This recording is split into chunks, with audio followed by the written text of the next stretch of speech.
Hello there, it is I, Shepherd Chong, bringing to you another episode of Abyssalcraft is Kind of Awesome. And in this episode, we're looking at the rituals available to you once you have reached the dimension of Omothol. Yeah. Okay, so, the rituals. And as per usual, the rituals you have available to you are been decreasing. Sort of. Okay, so what do I mean by sort of? So open the Necronomicon, go to Rituals, Omothol. You notice it says there are 25 pages. 25. That means 25 rituals. So now you're thinking, well, Shepherd Chung, how the heck is that less than the previous amount of rituals? Well, that's pretty easy. Let's look through them, shall we? We've got this one, and lots of ones that look almost exactly the same, because they are. And then, of course, we got the energy pedestal and the sacrificial altar. I'll get into those others in a minute. But first, the new stuff. So, the crafting recipe for obtaining Ethaxium ingots, which we've seen before, uses a life crystal and 8 Ethaxium bricks, or an Oblivion Catalyst and 4 Ethaxium bricks. Now, using rituals, you don't have to use quite so many of them. But of course, it requires PE, in this case, 1000 PE, and you have to be an Omothol to do it. Of course, since technically you don't know how to make Ethaxium until you get to Omothol, whatever, you know. So, ritual. It's a crafting ritual, but interestingly, it doesn't have anything in the center. And of course, this arrangement is interchangeable. It doesn't have to be where they are. You need a life crystal, 4 Ethaxium bricks, 1000 PE, you gotta be an Omothol, boom, an Ethaxium ingot. Easy. Now, of course, the energy pedestals and the sacrificial altars. Dreadland's energy pedestal in the center, 2 Corallium gems, 2 Shadow Gem shards, 2 Ethaxium bricks, and 2 Dark Ethaxium bricks. Costs 1600 PE, and you can do it in any dimension. And again, it's the same thing with the sacrificial altar. Now, this one is different. This is a boss-related one, and it's not a summoning ritual. Technically. Okay, this is the Ritual of Reversed Time. So, all the other bosses in Abyssalcraft are repeatable. You can summon a Sora as many times as you want. You can create Chagoros Lair as many times as you want. You can get Sakthoth to show up however you want. But there is only one Jazahar per world save. So what does that mean? It means he's not repeatable. Unless you do this, the Ritual of Reverse Time. It is the only purpose it has. It requires 4 Omothol Essence, 4 Shards of Oblivion. It costs 20,000 PE, the most PE by far of anything so far, and it has a special condition. You can only do it in Omothol, and you can only do it from the Temple of Jazahar, which is the dungeon. If you do it anywhere else, it's not going to work. And 20,000 PE takes a while to get, and these materials are time-consuming.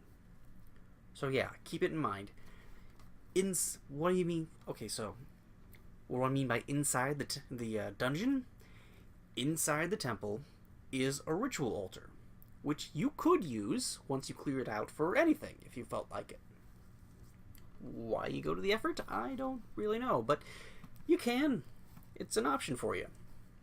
So yeah, this is the only way, through normal survival mode, not creative, that you can fight Jazahar more than once.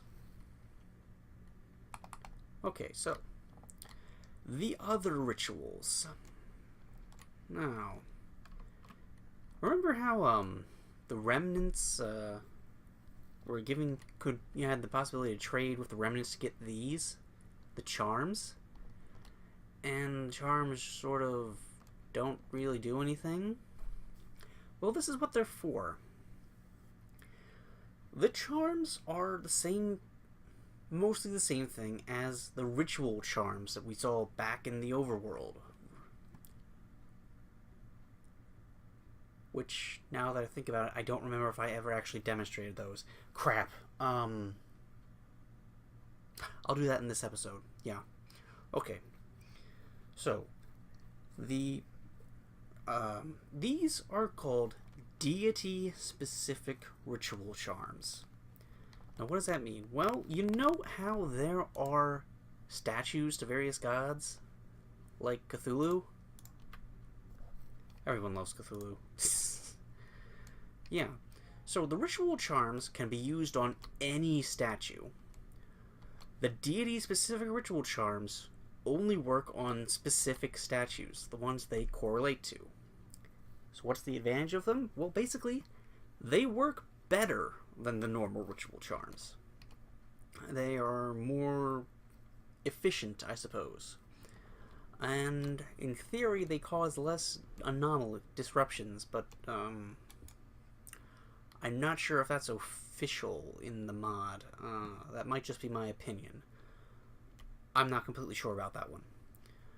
So, just like the original rituals, there are ritual charms. There are a range modification, a duration modification.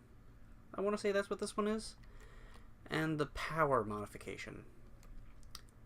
Let me look real quick. Where is that? It's in this one. Ritual range, duration. Yeah, duration is the redstone. Power is the glowstone. So again, so all of these require a normal deity charm in the center. They all require 4 shadow fragments. And the ranged one requires 4 arrows. Duration requires 4 glowstone. Dang it. Duration requires 4 redstone. And power requires 4 glowstone. They all require 200 PE, and they can only be done in Omothol. Now, the enhanced charms don't look any different from the regular charms. I will note that. You can only tell by going over them with your why can't I think of the word? The pointer, the clicker, the thing I'm moving around. Oh my, cursor, oh, for the love of. Okay, so quick look. You can create charms. However, they require this, which you don't have. So, we'll go over how to create the specific deity charms that, in a way that doesn't involve trading with the remnants, in another video. So, time to go test these charms out, I believe. Okay, so quick refresher for you. When you put statues onto the monolith stone pillars, well, aside from creating disruptions, it allows you to absorb PE from them.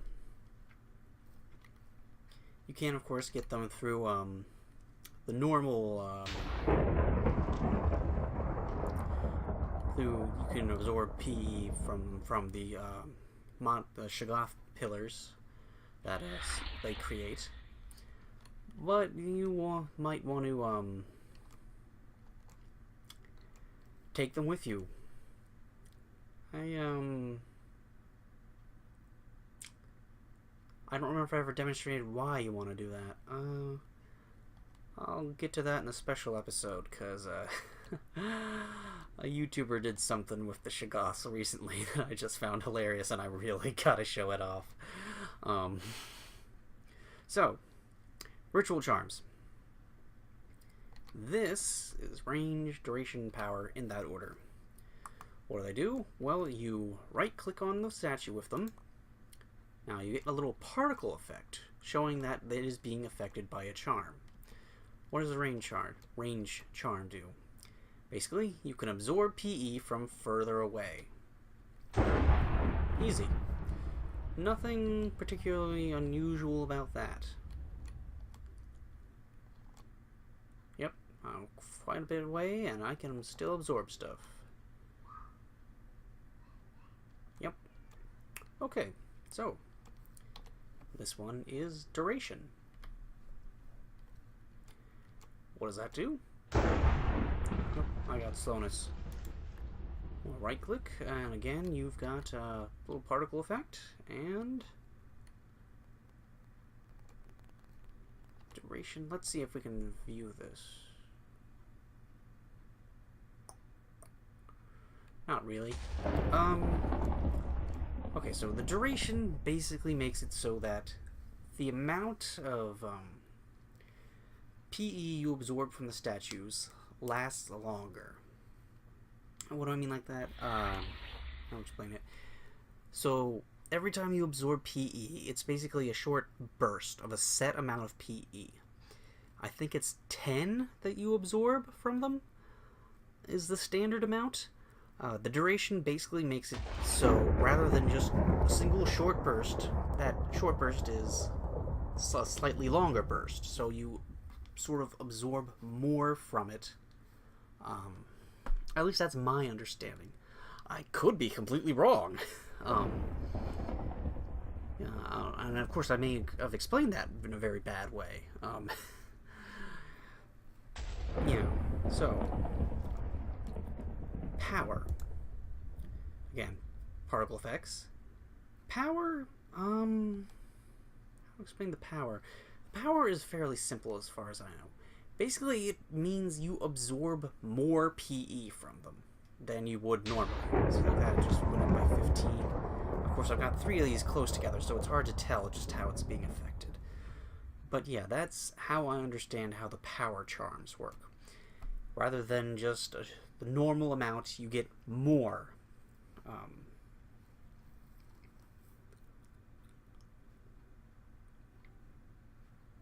Yeah, okay.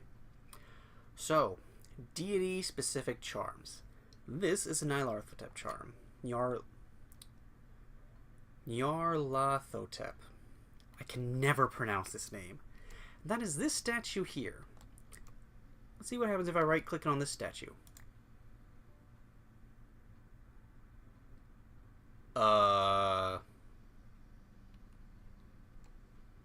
What?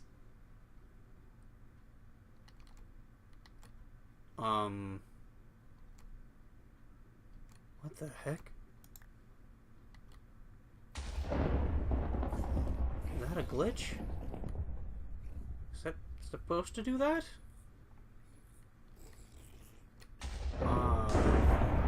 Get off of there.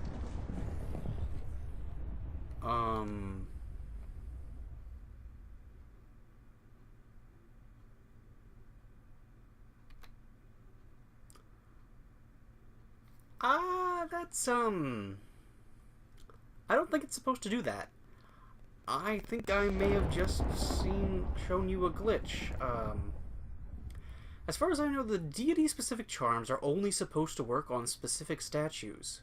So, like, if I tried to use the Cthulhu charm that's in my hand on the Jazahar statue, it's not supposed to work.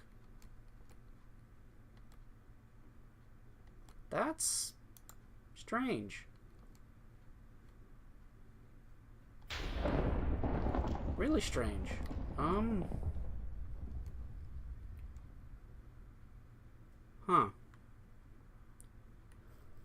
I don't know how to explain that to you. That's supposed to be how it works. I guess it hasn't been implemented? Maybe? I don't know. I guess. A bit of confusion in this episode, huh? Okay, well, guess that's it for these charms. I'll go to demonstrating a ritual next, I guess. Okay, so, Ethaxium Ingot Ritual. These are what the ritual altar and stuff looks like when it's made out of normal Ethaxium bricks. The other material you can make them is dark Ethaxium bricks. Yeah. This ritual costs 1,000 PE, and let's just do it. Normal stuff. Nothing unusual. Lag. Fires. And a single Athaxium ingot. Yeah. Okay, so, this was the episode of Abyssalcraft is Kind of Awesome about rituals in Omothol. Yeah, sorry it was kind of confusing. I've never noticed any kind of glitch with the Deity charms before. I'm not sure what's up with that. I'll find out and put it in a supplemental episode or something, I guess. Yeah. Bye. Bloopers! Okay, so that was the, somewhat confusing episode about, rituals from Omothol. Yeah, sorry about the whole confusion with the, deity's charms. Oh, for the love of...